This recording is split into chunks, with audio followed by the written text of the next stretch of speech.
Octaviano Omar Tello Rosales, fiscal superior, designado específicamente por la Fiscalía de la Nación. Señor doctor, escuchamos su intervención. 10 minutos, por favor. Muy amable, señor presidente. Buenos días a todos los miembros, a los jueces supremos de este plenario. Voy a ser bastante breve en cuanto a lo que implica el principio de oportunidad, que de acuerdo a los términos de la casación 103/2017, el Ministerio Público se ha visto seriamente afectado al no ser considerado como representante de la sociedad. Y es justamente este tema en el que estriba la participación del Ministerio Público en cuanto a que se ha considerado a que el Estado se equipara a la sociedad. Como sabemos, en el proceso penal o el proceso penal en sí, se acumulan dos acciones, la acción penal y la acción civil. La acción penal es indiscutible, está bajo la titularidad del Ministerio Público. Y la acción civil, como también es obvio, está en manos del agraviado o precisamente el actor civil. Es justamente este punto en que entramos en debate con la casación antes mencionada. El artículo 11, numeral 1 del Código Penal, del Código Procesal Penal, establece que la legitimidad del Ministerio Público está garantizada en cuanto a los actos de investigación y también en defensa de estos derechos.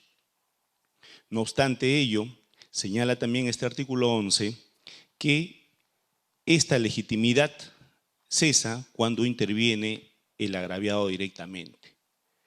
Del mismo modo, el artículo 12, numeral 1 del Código Procesal, señala que el proceso civil y el proceso penal se establece directamente por el Ministerio Público en estos casos.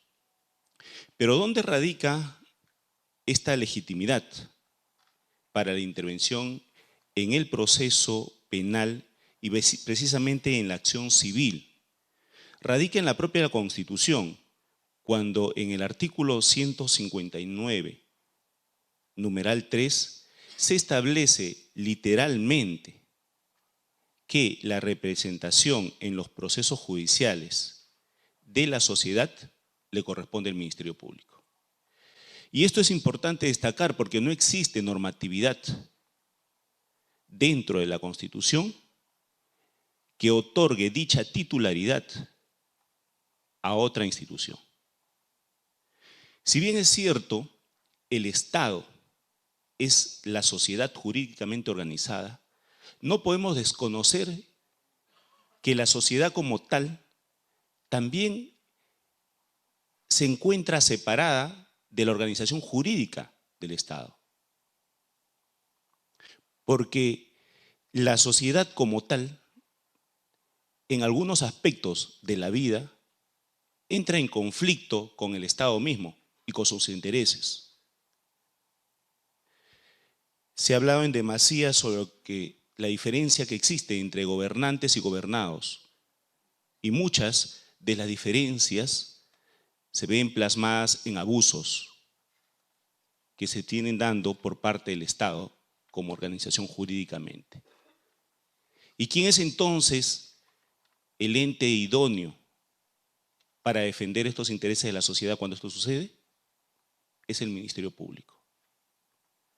Y así lo ha reconocido la Constitución en el artículo que se menciona, y que ha sido trasladado también a nuestra ley orgánica del Ministerio Público, cuando en su primer artículo señala que somos no solo representantes de la sociedad, sino también defensores de los menores, de la familia, que son en sí la parte más vulnerable y débil de la sociedad.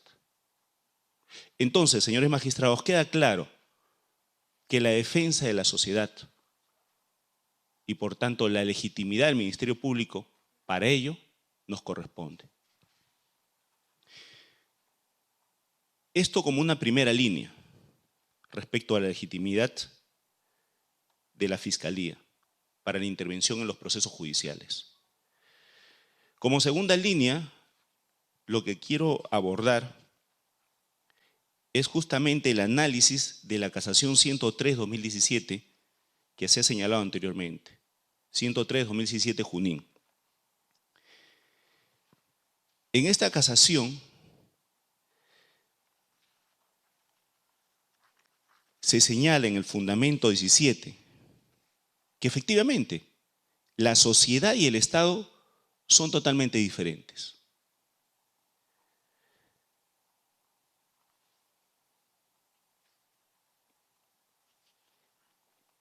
Pero no obstante ello, en el fundamento siguiente, que es el fundamento 18 o 18º, la sala que emite la casación señala hábilmente que el Estado es una sociedad políticamente organizada, lo cual hemos dicho, pero citando a Marcial Rubio, tergiversa lo que él señala al indicar que cuenta con los organismos para representar jurídicamente a la sociedad y velar por los intereses de la misma. Y en dicho fundamento, taxativamente,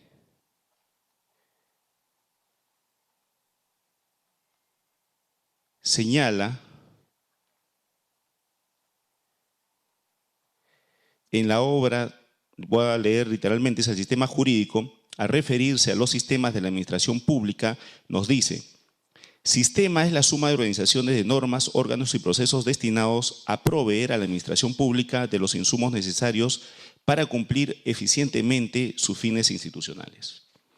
En esta medida, y como ocurre con los sectores, no es un organismo sino un concepto en el que se comprende a varios elementos, entre los que se cuentan distintos organismos públicos, y agrega: tenemos actualmente varios sistemas de la administración pública del gobierno central, entre ellos el Sistema Nacional de Cuentas, el Sistema Nacional de Personas, el Sistema Nacional de Defensa Nacional, el Sistema Nacional de Defensa Civil. Cada uno de ellos tiene un órgano central y ramificaciones dentro de los diversos organismos públicos con los cuales trabaja en distintos lugares del territorio, según cada caso. Y toma la sala esta cita para indicar o concluir, dice textualmente: siendo así, sociedad y Estado se influyen y afectan mutuamente. Es por eso que cuando la sociedad es agraviada por la comisión de un delito, le comprende ser representada por el Estado, que tiene la organización política para hacerlo y lo hará a través de sus órganos definidos conforme a derecho. Es decir, cita a Marcial Rubio para indicar que la sociedad puede estar representada por el Estado y básicamente que influyen o confluyen ambos en el mismo sentido. Pero, ¿qué cosa lo que dice realmente? Señor fiscal, si fuera usted tan amable, usted está iniciando datos muy generales, pero lo que nos interesa es sobre el tema en concreto, las líneas hermenéuticas que se proponen en relación a la pena efectiva, principio de oportunidad, acuerdo reparatorio y unas normas recientes que se han dictado que prohíben casualmente algunos acuerdos reparatorios y que prohíben imponer penas distintas. Eso es lo que necesitamos que usted, que la Fiscalía presente su posición. ¿Entendemos las líneas generales? Claro que sí, pero el tiempo es oro y necesitamos concreciones, si fuera usted tan amable. Sí, doctor, la posición del Ministerio Público básicamente, como lo dije al inicio, radica en la postura que ha asumido el Poder Judicial en esta casación. Y es justamente ese aspecto en el cual nos estamos refiriendo. La casación 103, le está 2017. negando al Ministerio Público ¿qué? La legitimidad que tenemos de defensa de la sociedad. ¿Está diciendo de que no tiene capacidad o potestad o legitimación para defender la sociedad? En el juicio, sí, dentro de la acción civil, doctor. Dentro de la acción civil, efectivamente, la Fiscalía la legitimidad en la acción penal está de por cierto establecida, no hay ningún problema. Pero a través de este principio de oportunidad o de esta casación, se afecta gravemente los intereses del Ministerio Público en cuanto a su representación de la sociedad para aspectos civiles, tales como el de familia, también el de representar a la sociedad en juicio. ¿Usted sostiene que la reparación civil en estos casos tiene una dimensión pública o social que hacen que el Ministerio Público tenga legitimación para hacer planteamientos sobre el tema? ¿Es así? Efectivamente, desde el punto de vista que representamos a la sociedad.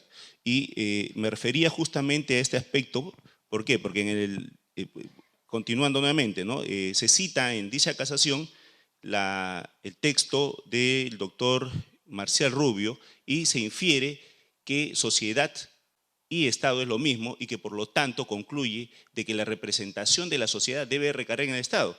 Sin embargo, voy a citar un texto de dicho profesor en el que señala: en los procesos judiciales el Ministerio Público representa los intereses colectivos, es decir, los que corresponden a la sociedad en su conjunto. No representa parte interesada porque eso sería defender los intereses individuales. No representa al Estado ni al gobierno ni a gobierno alguno, porque muchas veces su labor consiste en enfrentarse al poder en defensa de la sociedad. En ese sentido, debe tener una actuación independiente de todo interés particular o particularizable, para buscar que en la administración de justicia se cumplan los valores y principios jurídicamente que son comunes a la vida social de todos. Con este texto queda claro, doctor, que la posición o el sentido que se ha dado a las palabras del doctor Marcial Rubio no son las adecuadas. Por lo tanto, estas inferencias traen consigo una conclusión errada, a partir de la cual se comienza a desarrollar en los fundamentos 19º, el fundamento 20 y 21, posiciones que están totalmente distorsionadas, como vamos a pasar a exponer de manera muy concreta.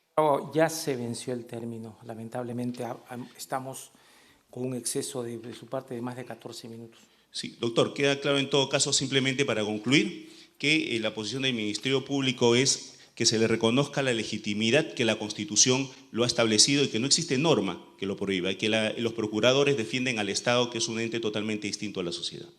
Gracias. Muy bien, muchas gracias.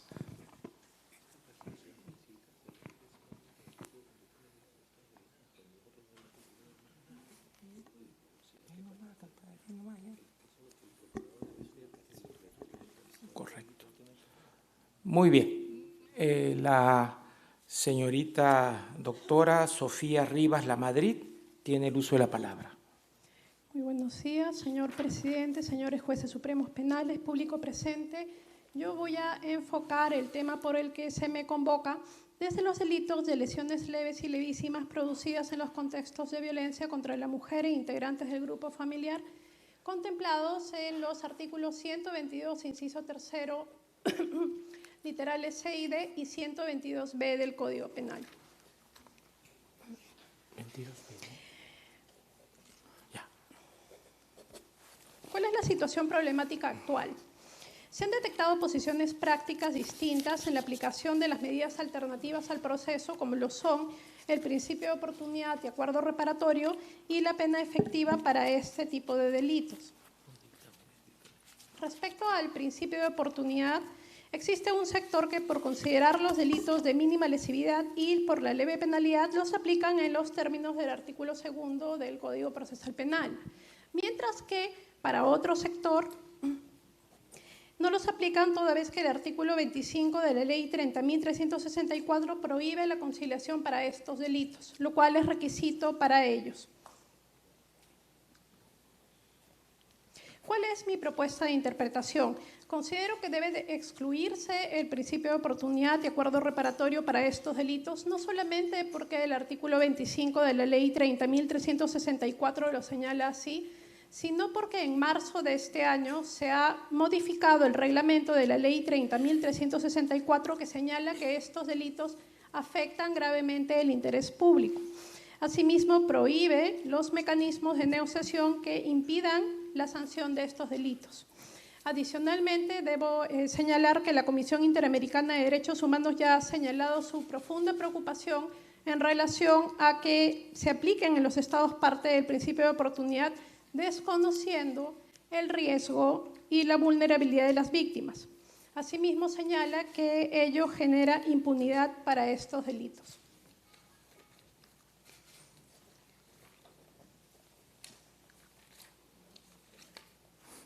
Una pregunta, si fuera tan amable. Dígame, doctor. ¿Ese informe de la Comisión Interamericana lo puede precisar? Sí, doctor. ¿Qué número es? ¿De qué fecha? Si fuera tan amable. Sí, doctor, permítame un momentito. Informe de acceso a la justicia para mujeres víctimas de violencia en las Américas de la Comisión Interamericana de Derechos Humanos y además el informe de fondo número 5401 en el caso María da Peña Maya Fernández de Brasil. ¿Me podría ayudar, por favor? No sé manejar esto. Voy a decirle al técnico si puede subir su volumen, por favor.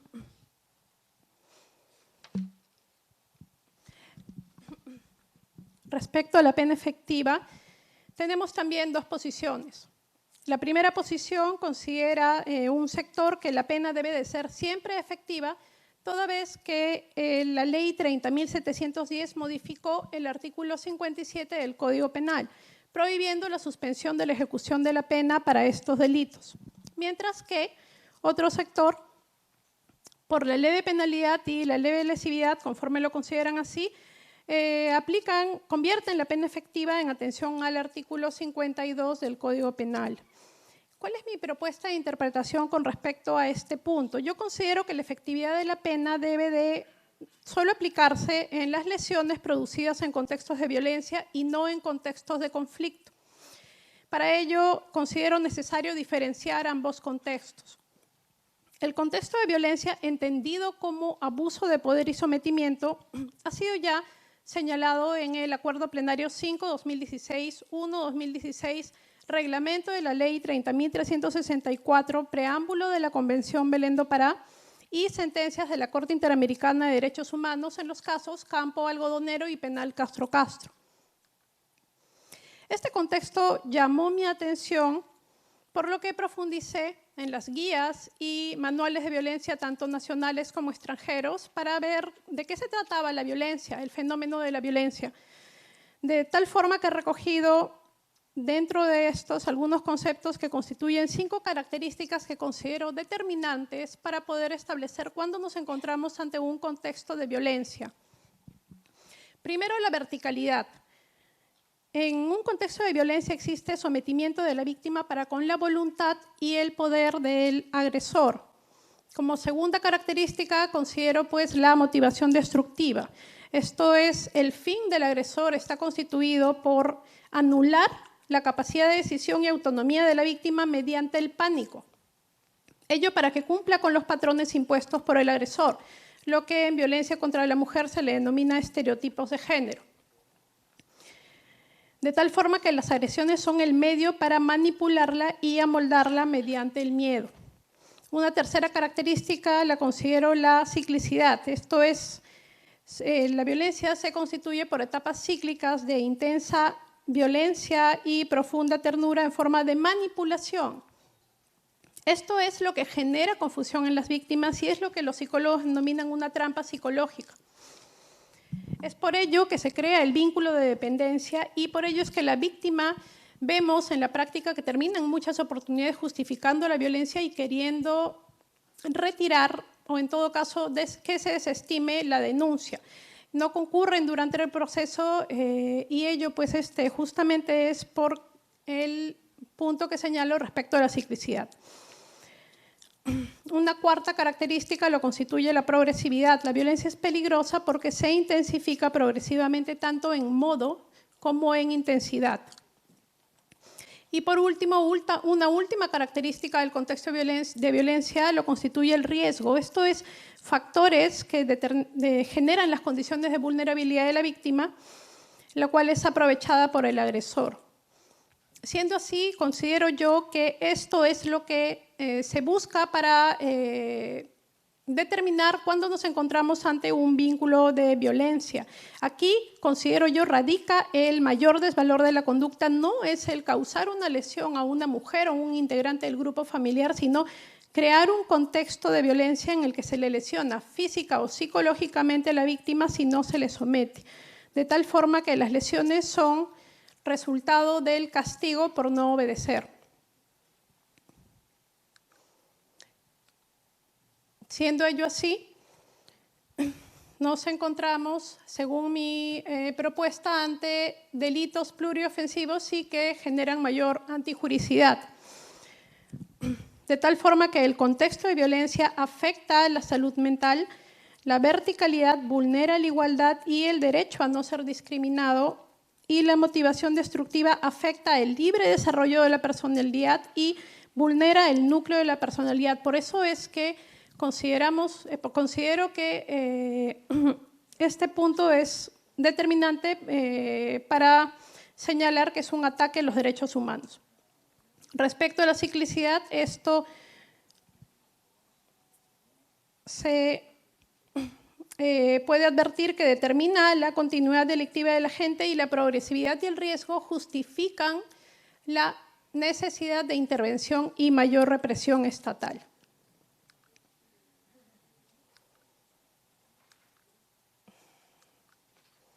Pero ¿qué sucede cuando nos encontramos ante lesiones que no se producen en este contexto? La guía de evaluación psicológica forense del Instituto de Medicina Legal ya ha señalado la importancia de discriminar un contexto de violencia de un contexto de conflicto. Existen ya pronunciamientos por parte de la Fiscalía y Juzgados de Familia con la ley anterior, la 26.260, Ley contra la Violencia Familiar, en los casos de violencia familiar que hacen la diferencia ante estos contextos. De tal forma que un contexto de conflicto corresponde a un choque de intereses opuestos. En un contexto de conflicto igualmente hay partes interdependientes, a diferencia del contexto de violencia en el que no hay sometimiento. En el contexto de conflicto existe un enojo de ambas partes, mientras en el contexto de violencia hay miedo o pánico de una de las partes y la otra es sometida. En el contexto de conflicto, ambos se desenvuelven libremente conforme se desarrolla el evento, y mientras que en el contexto de violencia existe un rol fijo que agrede y el otro es pasivo. Asimismo, en el contexto de violencia no hay riesgo ni progresividad. De tal forma que considero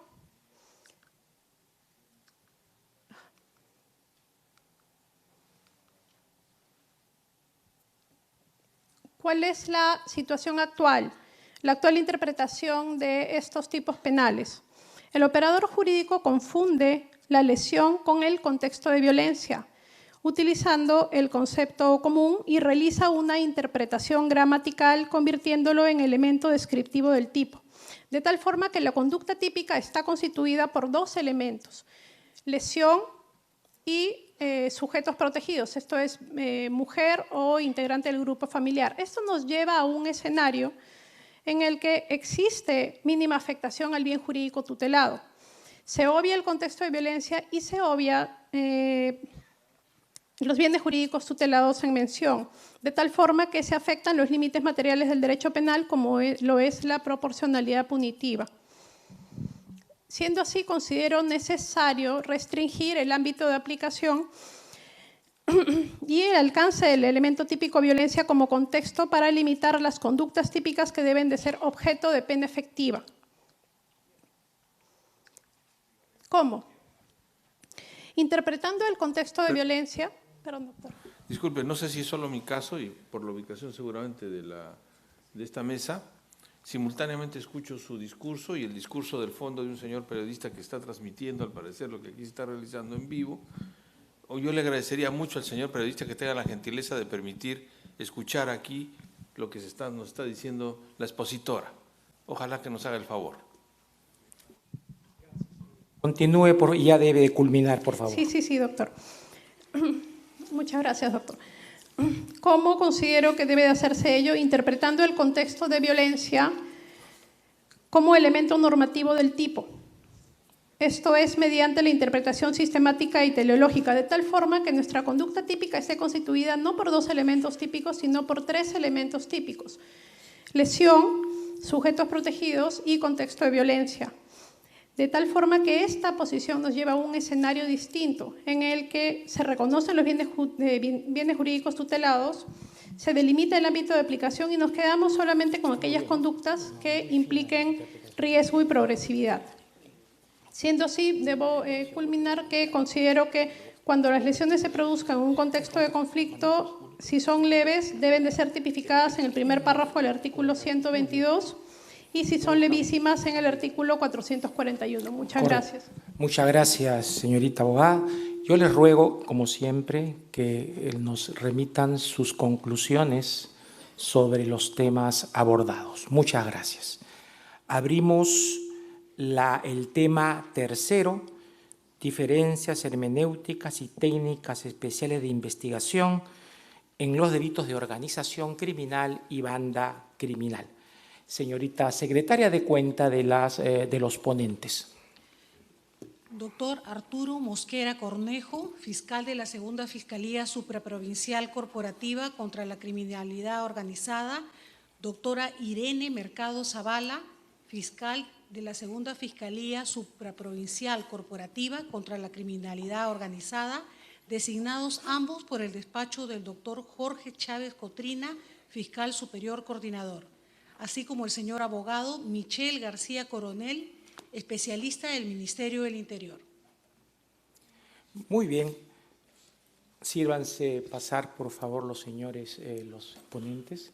El señor abogado, por favor, si puede sentarse aquí, ahí sí, para poderlo ver, si no nos va a dificultar. Muy bien, muchas gracias.